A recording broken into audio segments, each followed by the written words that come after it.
इनमें कुछ अलग है, इसलिए यहाँ पर है। यूपीएससी का अगर आप ऑफिशियल नोटिफिकेशन पढ़ेंगे, they have clearly mentioned that a well educated person should be able to answer the questions without any specialise study. So आपको एक स्पेशलाइज स्टडी नहीं चाहिए इस एग्जाम के लिए, you just need general awareness of the various issues. उस पर आपकी अंडरस्टैंडिंग क्लियर होनी चाहिए firstly. Then second part is you don't have to be किताबी कीड़ा कि दिन भर पढ़ रहे हैं। किसी आपके सीनियर ने कह दिया 12 घंटे पढ़ना है, 7 दिन पढ़ना है, नहीं तो नहीं होगा। आई बेट यू कि you can prove him wrong. जो मेरा नेचर है, एक कलीग ने भी बोला that he has got the habit of procrastination, delay करना, कि यार आज नहीं पढ़ा, चलो कल कर लेंगे, कल नहीं परसों कर लेंगे। मेरे साथ क्या प्रॉब्लम है, मैं जैसे 3-4 घंटे पढ़ लेता हूँ तो उसके बाद ऐसा लगता है बहुत सारा पढ़ लिया, अब छोड़ो, बैठ जाओ आराम से, अब अगले दिन पढ़ेंगे। तो there is no one size fit all approach in UPSC. अगर आप मंडे टू सैटरडे भी 6 से 7 घंटे भी पढ़ रहे हैं, मोर देन सफिशिएंट, बट वो 100% आप अपना इनपुट दीजिए उस 6 से 7 घंटे में, और संडे एंजॉय करो, जो करना है करो, refresh yourself, because it is not only a knowledge test, it is not only a personality test, it is a knowledge cum personality test. UPSC ने मेंशन किया है इंटरव्यू स्टेज में that it is a personality test, but what I personally believe कि preliminary में भी वो आपकी personality check कर रहे हैं। In what way? इनडायरेक्टली, आपकी इंटेलिजेंट गेसिंग से। जो अब करंट ट्रेंड है, it is about how you are eliminating the wrong option. If you are able to do it, you will get the right answer. You cannot choose the right one, but you can eliminate the wrong one. And in mains also, आपके कौन से trace test हो रहे हैं personality के, that suppose जब हमें question paper मिलता है एग्जाम हॉल में, देर आर ओकेजन्स के शुरू के 3-4 क्वेश्चन की हवा ही नहीं लगी कि कहाँ से आया ये तो कभी सुना ही नहीं था हमने कि ऐसा भी कुछ होता है कि इंडिया में या पूरे वर्ल्ड में। ऐसा बहुत बार होगा, हर बार होगा। जितने भी मेरे कलीग्स भी हैं जो दोबारा देंगे, आई एम नॉट गिविंग, मतलब मैंने इस बार प्री नहीं दिया ना, मैं दूंगा। I am more than happy with this rank. तो ऐसा लगेगा कि यार ये क्या क्वेश्चन आ गया। हमने स्पेक्ट्रम पढ़ी, बिपिन चंद्रा पढ़ी, लक्ष्मीकांत, पता नहीं क्या क्या पढ़ डाला सीनियर से पूछ के या अपने टीचर से पूछ के, लेकिन कहीं मेंशन नहीं था ये तो वहां आपकी टेस्ट हो रही है कि how you are able to handle the pressure.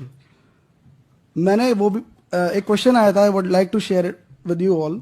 McBride commission paper 2 में जीएस के ऑफ यूनेस्को पूछा था यूपीएससी ने। It was 20th question. तो पहले 19 लिख लिए, जो थोड़ा बहुत आता था लिख दिया सब में, and I was left with 5 minutes.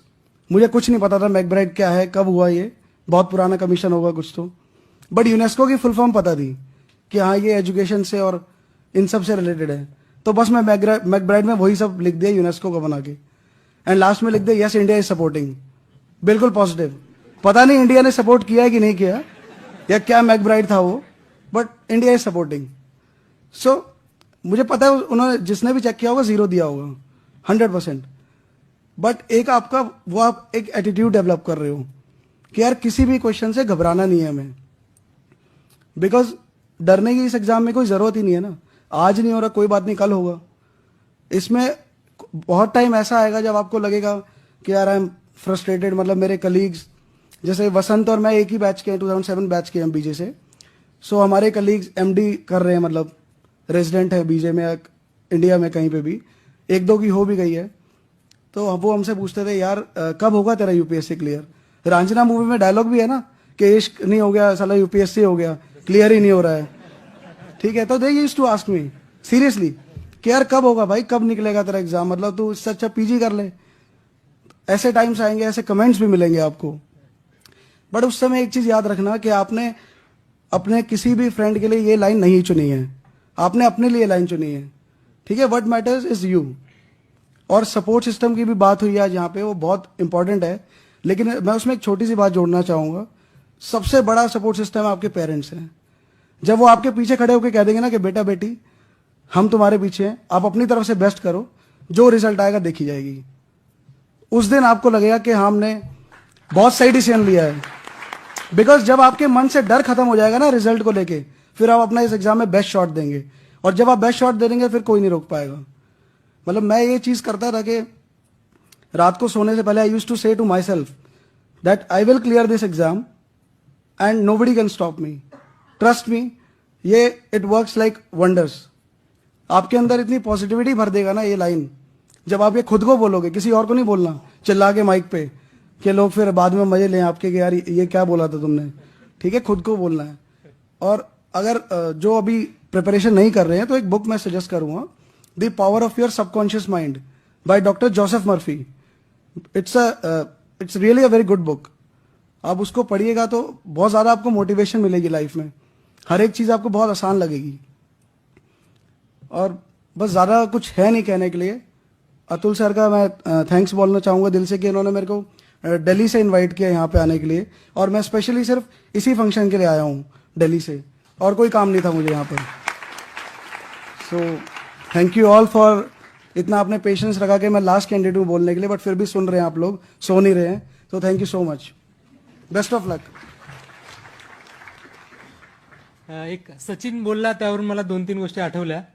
म्हणजे फरक काय आहे 193 326. तर तो म्हणाला की तो दिवसातून 3 किंवा 4-5 तास अभ्यास केल्यावर त्याला असं वाटायचं की खूप अभ्यास केला. ऍक्च्युली ते खरं आहे. म्हणजे तो 4 तासात जे कव्हर करत असेल ते कव्हर करायला आपल्याला 10 किंवा 12 तास लागतील. म्हणजे त्याचा स्पीड वाचण्याचा आणि लिहिण्याचा मी इथून उठून यासाठी आलो, तेवढ्यासाठीच लिहिणं किती महत्वाचं आहे. म्हणजे एकदा सर क्लासमध्ये एक काहीतरी सरांचं होतं की एक प्रश्न देणार आणि तुम्ही त्याच्यावर इंट्रोडक्शन लिहा, फक्त इंट्रोडक्शन लिहा. तर सरांनी एक काहीतरी प्रश्न दिला, मी घेतली इंट्रोडक्शन लिहायला. मी पहिलीच ओळ माझी संपली नव्हती तोपर्यंत याचं इंट्रोडक्शन फिनिश. म्हणजे मी एक ओळ लिहित नाही तोपर्यंत याच्या 5 ओळी लिहून झाल्या होत्या. म्हणजे तुमचं लिहिण्याचं स्किल हे किती महत्वाचं आहे हे लक्षात घ्या. म्हणजे त्या गोष्टीवर एफर्ट्स घ्या. लिहिणं खूप महत्वाचं आहे आणि तुम्हीही तसा प्रयत्न केला तर कदाचित तुम्हाला तेवढं चांगलं आउटपुट मिळेल. थँक्यू.